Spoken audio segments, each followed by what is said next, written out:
Hey guys, welcome back to my channel. तो कैसे आप लोग होकर तो बहुत अच्छे होंगे। तो फाइनली मैं एक और इंटरव्यू एक्सपीरियंस का वीडियो ला चुका हूँ एचसीएल एम्प्लॉय का, जिनका भी रिसेंटली ही ऑनबोर्डिंग हुआ है। और सब कुछ जानते हैं कि किस टाइप का इंटरव्यू था, क्या क्या क्वेश्चन पूछे गए, कितने राउंड्स थे, टेस्ट कैसा था, एंड उसके बाद अभी उनको डोमेन क्या मिला है, अभी उनका एनवायरनमेंट कैसा है, वर्क कल्चर कैसा चल रहा है, उनका सब कुछ ए टू जी सब पूछने वाले हैं उनसे। तो उससे पहले प्लीज चैनल को चैनल को सब्सक्राइब, वीडियो को लाइक करना मत भूलना, शेयर कर सकते हैं इस वीडियो को। इससे पहले भी और दो इंटरव्यू एक्सपीरियंस में शेयर कर चुका हूँ। एक मेरा था और एक भाई का था, उनका मैंने डाला हुआ है। तो उसको भी आप चेकआउट कर सकते हैं और इसको भी देख सकते हो। तीन वीडियो अगर आपने देख लिया तो लाइक बहुत कुछ आपको पता चल जाएगा कि किस टाइप का पैटर्न चल रहा है। तो स्टार्ट करते हैं। एक्सपीरियंस क्या क्या प्रोसेस था, स्टार्ट करते हैं। तो हेलो आशीष भाई, क्या हाल चाल, कैसे ठीक हैं हूँ। आप? दीपांशु भैया, आप बताइए आप अपना।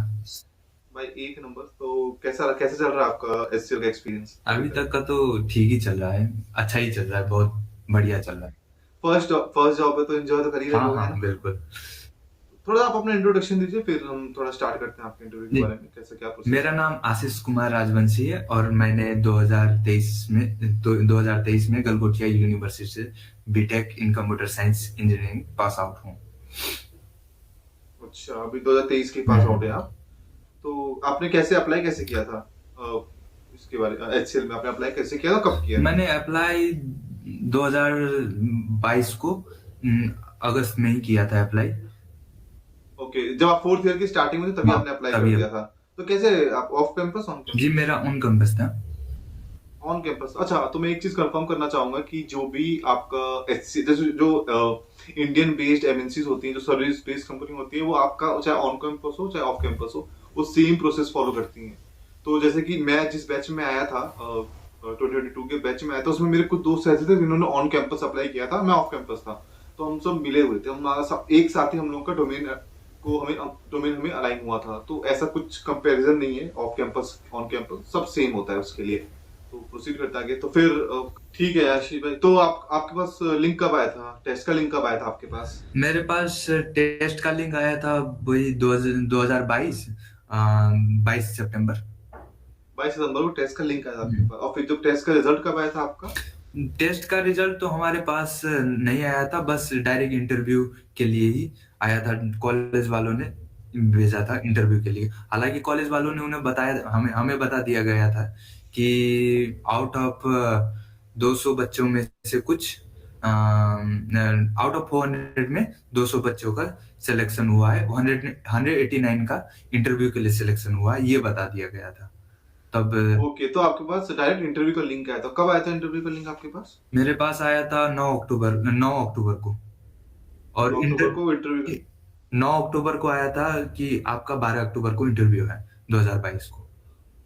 ओके, सो फिर 12 अक्टूबर को मेन फाइनल डे, हाँ। सब कुछ निर्धारित डे। ओके, तो फिर 12 अक्टूबर को फिर क्या, कितने राउंड थे इंटरव्यू के, एक राउंड या दो राउंड हुए थे बस आपके? एचआर राउंड ही था हमारे पास, आया था एचआर राउंड। अच्छा, राउंड आया था। अच्छा ठीक है, उससे पहले अगर हम टेस्ट की तरफ फॉरवर्ड करें तो टेस्ट किस टाइप का था, कितने राउंड हुए थे आपके टेस्ट के? टेस्ट में वही एप्टीट्यूड वगैरह था, और एप्टीट्यूड हुआ था, और दो कोडिंग क्वेश्चन था, सेम ही प्रोसेस था। इजी इजी था कोडिंग क्वेश्चन या थोड़ा टफ था? थोड़ा इजी था, थोड़ा मतलब मीडियम, उतना भी मीडियम नहीं। था। हाँ। और दोनों कर दिए थे हमने टेस्ट के, राइट? कोडिंग के दोनों किया था आपने? हाँ, कोडिंग मैंने दोनों कर दिया सक्सेसफुल था और हंड्रेड एप्टीट्यूड। परसेंट हाँ जो कोडिंग किए थे दोनों के 100% हाँ आए थे हाँ, आपके? कोडिंग दोनों 100% था। हाँ राइट, यही प्रोसेस चल रहा है उनका। जिनका 100% दोनों में आता है, उन चांसेस होते हैं कि आपके पास टेस्ट का लिंक, आपका इंटरव्यू का लिंक आ जाएगा। तो सिंपल सा प्रोसेस। तो ठीक है, फिर 12 अक्टूबर में 12 नवंबर को चलते हैं। इंटरव्यू आपका 12 नवंबर को हुआ था शेड्यूल, राइट? नहीं नहीं, 12 अक्टूबर को इंटरव्यू। 12 अक्टूबर को। तो चलो चल, तो भाई कैसे क्या स्टार्ट क्या था, कितने देर का इंटरव्यू था आपका? जस्ट 7 मिनट, लगभग 7 से 8 मिनट का इंटरव्यू था। बस? बस। भाई इतने में इम्प्रेस कर दिया भाई तुमने एचआर को। ठीक है यार, क्या मतलब क्या क्या पूछा गया आपसे? बस मुझे पूछा गया था, टेल मी अबाउट योरसेल्फ, और जनरली क्वेश्चन, और what are the challenges that you have faced in your during pursuing BTech CSC.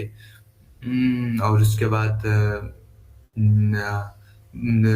एक न्यू आर्टिकल पूछा गया था कि रिसेंट में आपने न्यूज वगैरह क्या देखा है, कुछ बताओ। तो मैंने बता दिया था उस समय, क्योंकि एक्स चीफ मिनिस्टर था, तो उस समय शायद डेथ हो गया था, मुलायम सिंह यादव का, मैंने वो बता दिया था। और एक पूछा था एनीथिंग एल्स बिसाइड दिस, तो मैंने वो बता दिया था। इंडिया उस समय क्रिकेट जीत गया था बांग्लादेश के साथ, ओके। मैंने वो बता दिया। अच्छा, तो मतलब टेक्निकल कुछ नहीं पूछा भाई? टेक्निकल कुछ भी नहीं पूछा। अरे यार ये तो बड़ा सही हो गया तुम्हारा इंटरव्यू। अच्छा, मेरे को लग रहा है ना सेम डे पे तुम्हारे बहुत सारे बच्चों का हाँ इंटरव्यू हाँ, शेड्यूल्ड होगा उस बहुत दिन। सारे बच्चों का था। बहुत सारे एचआर बच्चों का था, राइट? एचआर एचआर थोड़ा बिजी थी। एचआर बिजी, अरे इसी चक्कर में तुम निकल गए। नहीं नहीं, अभी तो कुछ भी नहीं है। आप जैसे कि मेरा जो इंटरव्यू के बाद हुआ था, उसमें सिलेक्शन नहीं हुआ था। ओके, फिर? फिर सिलेक्शन का लिस्ट आया कब, 15 नवंबर 2022 को। तो उसमें से 24 बच्चों को सेलेक्ट किया गया था मेरे यूनिवर्सिटी से, तो कॉलेज। तुम्हारा नाम था उसमें? नहीं, मेरा नाम नहीं था। तो फिर तुम कैसे आए भाई एचसीएल में? मेरा 17 नवंबर को एक और टेस्ट आया उनमें। Written test? हाँ, नहीं नहीं, रिटन टेस्ट नहीं था, बस एमसीक्यू बेस्ड ही था। लेकिन थोड़ा डिफिकल्ट था, बहुत डिफिकल्ट ही कि, था, कि, कि, बहुत ज्यादा। किस बेसिस पे क्वेश्चन थे वो? किस बेसिस पे क्वेश्चन थे? मतलब किस टॉपिक पे थे? नेटवर्क एप्टीट्यूड था? नेटवर्किंग ओएस की बेस पे थे, लेकिन ओ, डिफिकल्ट था। ओके। डिफिकल्ट कितने क्वेश्चन थे? 30 होंगे नहीं शायद, नहीं, जहां तक मेरे को याद। 20 क्वेश्चन थे। तो अरे हाँ हाँ, 20 क्वेश्चन हाँ, होंगे उसमें। और तो फिर 20 क्वेश्चन ओनली 20 मिनट्स। और उसमें ये लिखा गया था 17 नवंबर को, जब मैं 15 नवंबर को तो सिलेक्शन लिस्ट आ गया था। तो उसमें मेरे कॉलेज से, मेरा यूनिवर्सिटी गलगोटिया यूनिवर्सिटी से 24 बच्चे सिलेक्ट हुए थे। तो उसमें तुम्हारा नाम नहीं था, तो उसमें उसके नहीं बाद था। आपके पास एक और टेस्ट का लिंक मेरा आया, 17 नवंबर एमसीक्यू बेस्ड का, 17 नवंबर सत्रह को। नवंबर को तो उसमें से 30 बच्चों में से 30 बच्चों का नाम था, उसमें मैं भी था। तो 17 नवंबर को टेस्ट आया था, तो मैंने 20 क्वेश्चन थे, लगभग 20 में से मैंने 17-18 सही किया था। मुझे कॉन्फिडेंस था कि मैंने 17-18 सही किया हूँ। बाकी 3 का पता नहीं था, 2-3 का। लेकिन क्वेश्चन बहुत डिफिकल्टी लेवल था।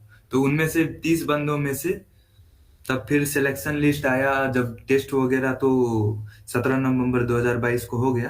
तो फिर उसका रिजल्ट आया 22 नवंबर को ही आ गया। तो तुरंत ही आ हाँ, गया, मतलब तुरंत एक ही आ तरीके गया, से। 1 हफ्ते के बाद ही आ गया। तो उसमें कितने बच्चों का नाम था? उसमें 18 या 19 का था।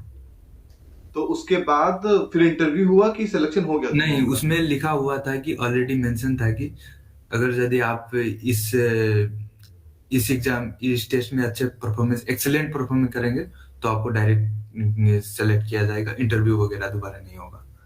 ओके, तो ऐसा हो सकता है कि अब उसको मतलब हम्म। कॉन्फिडेंस, पता है ऐसा तुम्हारे इंटरव्यू के टाइम पे जब कॉन्फिडेंस तुमने आंसर नहीं किया होगा, तो एक कॉन्फिडेंस चेक के लिए उन्होंने एक और टेस्ट शेड्यूल कर दिया था तुम्हारे लिए, हालांकि यही हुआ होगा। एचआर राउंड भी मैंने बहुत अच्छे से दिया था, कोई खराब नहीं गया था मेरा एचआर राउंड, बहुत ही अच्छा। नहीं होता है, अरे वो लोग बहुत कुछ जज करते हैं ब्रो। हम्म। कम टाइम रहता है पर वो लोग जज कर लेते हैं बहुत कुछ। हम्म। मैंने तो अपने एचआर इंटरव्यू टाइम पे एक जोक भी मार दिया था, जोक नहीं था वो, मतलब एक था, एक पिकअप लाइन मार दिया था मैंने। तो मेरे मेरे को तो था कि मेरा नहीं होने वाला क्योंकि, पर ठीक है यार, मेरा हो गया था बाय लक। पता नहीं, मुझे तो बिलीव था कि मेरा हो जाएगा, पर पता नहीं हुआ।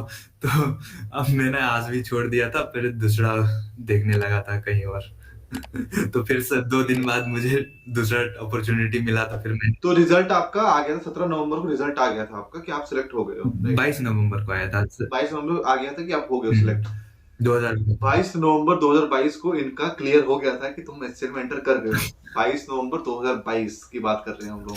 उसके बाद कब अगला अगला कब आया तुम्हारे पास लेटर की, मेल कब आया कि अब अगला प्रोसेस स्टार्ट करना है? अगला मेल आया मार्च 1 को।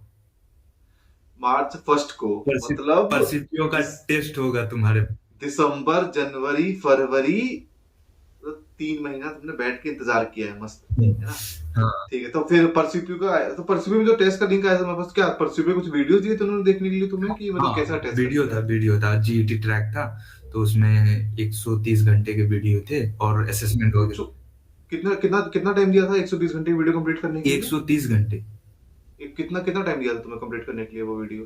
28 अप्रैल तक टाइम था मेरे पास। 28 अप्रैल तक? हम्म। मतलब ऑलमोस्ट 2 महीने तुम्हें दिया था 130 घंटे का लेक्चर कंप्लीट करने के लिए, ओके। हम्म। उसके बाद आपका टेस्ट हुआ था परसीप्यू का? हाँ, असेसमेंट भी हुआ था। टफ था, इजी था, मतलब ये बहुत क्वेश्चन आते हैं? लगभग इजी ही था। मतलब हो गया, कोई ऐसे मुश्किल नहीं आई आपको? हम्म। तो सारा अभी तक जो भी प्रोसेस हुआ सब ऑनलाइन हुआ, राइट? ऑफलाइन कुछ भी नहीं था तुम्हारा अभी तक? हाँ, ऑफलाइन वगैरह मेरा कुछ नहीं हुआ उसमें। ठीक है, तो उसके बाद एक तुम्हारा 28 अप्रैल के बाद तुम्हारा टेस्ट हुआ होगा एक पर सीपीयू के ऊपर। हाँ, वो टेस्ट देन उसके 28 बाद अप्रैल को कंप्लीट कर, मतलब टाइम दिया था कि 28 अप्रैल तक आपको कंप्लीट करना है ये परसीपीओ का, ये जो भी है असेसमेंट, असेसमेंट बेस्ड वीडियो था, तो आपको देख के हाँ कंप्लीट हाँ, आई करना नो है। I know I know. तो फिर अप्रैल 8 मई को फिर हमारा असेसमेंट टेस्ट आया था। 8 मई को आया था फिर हम्म। उसका रिजल्ट कब आया आपके पास असेसमेंट का? तुरंत ही पता चल जाता है मेरे ख्याल से। असेसमेंट का रिजल्ट वगैरह अभी तक डिक्लेयर नहीं हुआ, उसका नहीं पता। अच्छा, बस वो दे दिए कि हाँ। अच्छा, मुझे लगा अच्छा उसका रिजल्ट डिक्लेयर नहीं किया। अरे यार, वैसे जनरली डिक्लेयर करते हैं, ये लकी चल रहे हैं भाई आशीष भाई अपने गेम के क्वेश्चन भी इंटरव्यू में नहीं पूछे और असेसमेंट का रिजल्ट भी नहीं आया। पर जनरली असेसमेंट का रिजल्ट आता है आपका या तो आइदर उसी उसी दिन आ जाता है, मेरे केस में उसी दिन आया था, आइदर फिर आपको अगले हफ्ते में एचआर डिक्लेयर करती है, एक ग्रुप मीटिंग शेड्यूल करती है वो एक बैच का, और देन फिर डिक्लेयर करती है कि किसका क्या सीन है, कौन पास हुआ है, किसको रीटेस्ट देना है। तो हमारे केस में सब पास हो गए थे, इतना टफ था नहीं। तो आगे उसके बाद क्या हुआ था मेरा प्रोसेस? तो बैच भी नहीं था सबसे पहली बात उस ग्रुप में। नहीं, अच्छा, अकेले लड़े जा रहे हो तुम? नहीं, मेरे साथ साथ और भी थे, मैं अकेला नहीं था। अच्छा, मतलब बैच नहीं क्रिएट हुआ हाँ, तुम लोग बैच का उस बैच टाइम? वगैरह नहीं हुआ था वो। हमारे टाइम पे तो बैच क्रिएटेड था, और भाई मुझे पता नहीं था मेरे बैच में कौन कौन है, मैं भी पर मेल में ना बच्चों का नाम पता था मेरे को, बट मतलब उनसे कनेक्ट कैसे करे वो नहीं पता था। मैं भी कंफ्यूज था कि बैच मेरा कौन सा सबसे पहले तो, क्योंकि बहुत सारे बच्चे मैं ग्रुप में देखता था व्हाट्सएप वगैरह और टेलीग्राम पे, वो लोग बैच बैच चिल्ला रहे, 7 बैच है मेरा, 2 बैच। मैं भी कंफ्यूज था। नहीं नहीं, हाँ भाई, वो मेरे को भी नहीं पता था मेरा कौन सा बैच है, बैच नंबर है, पर एक मेल पे ना हाँ, हाँ, ये चल हाँ, गया था कि कौन कौन है मेरे हाँ, बैच में। मेरे पर मेरे में एक भी मेल में बैच मेंशन नहीं था और था सेम भी सेम नहीं। मेरा भी, तो वो भाई आई डोंट नो, वो एचआर पे मैटर करता है, बहुत सारे एचआर है भाई, एक्चुअली बहुत सारे एचआर है। तो हर एचआर के अंदर 20 से 30 बंदे होते हैं, अलाइंड होते हैं, तो हम्म। उनके ऊपर है कि वो उनको एज अ बैच ट्रीट कर रही है, एज अ कैसे ट्रीट कर रहे हैं, तो ये कोई बहुत बड़ा कंसर्न नहीं है। हम दोनों का बैच नहीं था तब भी हम लोग हैं एचसीएल के अंदर, मेरा तो 1 साल भी हो गया। और आशीष भाई फिर उसके बाद क्या हुआ बताओ? उसके बाद तो हाँ, यही हुआ। 8 मई को तो मेरा टेस्ट का असेसमेंट आया। 9 मई को एचआर एचआर ने मुझे मेल भेजा था कि आपका मतलब एग्जाम को वगैरह ईटी कब खत्म हो रहा है यूनिवर्सिटी से। तो मैंने अच्छा। मेल का रिप्लाई कर दिया कि 15 मई को मेरा तो ईटी का रिजल्ट मतलब एग्जाम कंप्लीट हो रहा है यूनिवर्सिटी का फाइनल सेमेस्टर का। तो फिर उसके बाद तो कोई 1 महीने 1.5 महीने कोई भी कुछ भी नहीं आया। अच्छा, मतलब आपका मई को आपने मेल डाला कि आपका एटी का, वही मैं एक चीज और वही क्लियर कर रहा हूँ, मैं सब आंसर देते जा रहा हूँ कि बंदे एकदम बहुत ज्यादा हाइपर हो जाते हैं जो इस टाइम पे कॉलेज में रहते हैं। भाई जब कॉलेज का रिजल्ट आ जाता है उसके बाद ही एचएस प्रोसीड करता है, ठीक है? जब रिजल्ट, क्योंकि अगर बाई चांस बैक वैक आ गया तो तुरंत निकल भी जाते हैं बंदे, भाई बैक नहीं होना चाहिए।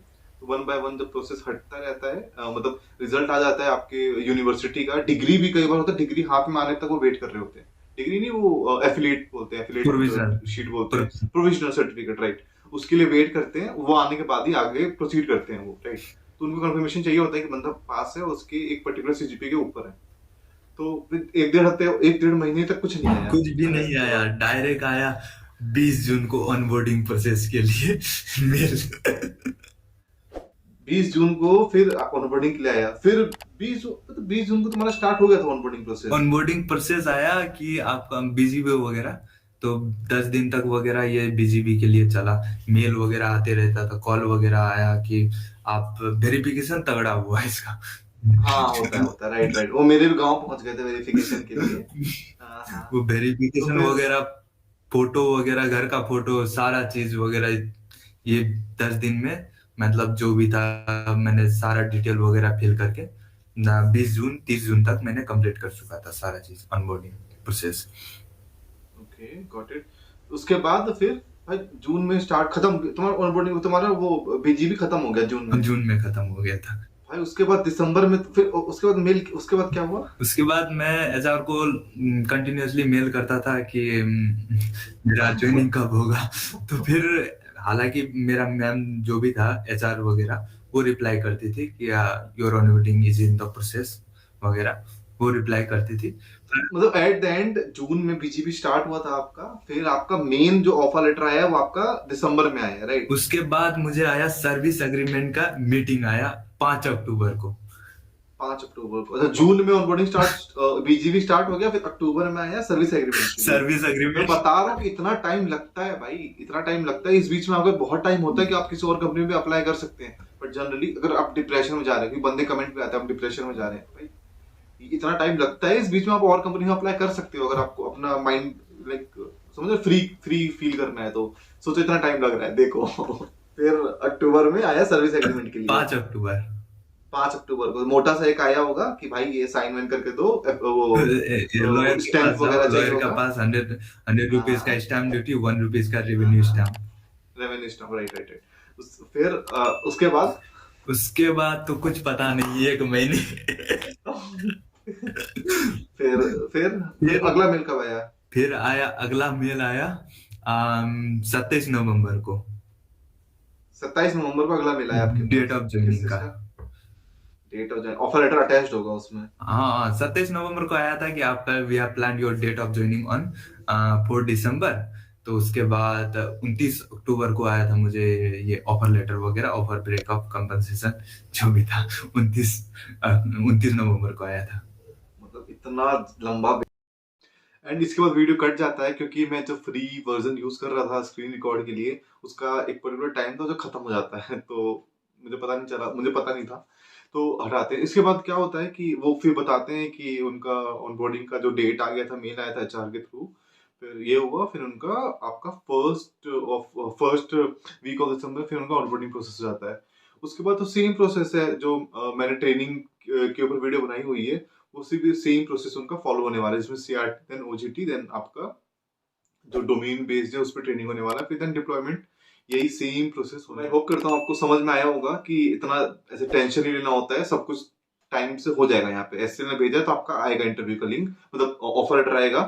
तो भाई ऐसी और भी मैं ट्राई करूंगा कि इंटरव्यू एक्सपीरियंस लेके आने के लिए एक दो तो आशीष भाई के दोस्तों को पकड़ेंगे भाई आके दो, ठीक है? और ऐसी इंटरेस्टिंग वीडियो के चैनल को लाइक सब्सक्राइब करना मत भूलना, कमेंट करना, आशीष भाई भी रिप्लाई करेंगे अगर जिसका इनको पता होगा क्या रिप्लाई करना है। तो ऐसे मिलते हैं नेक्स्ट इंटरेस्टिंग वीडियो में, तब तक के लिए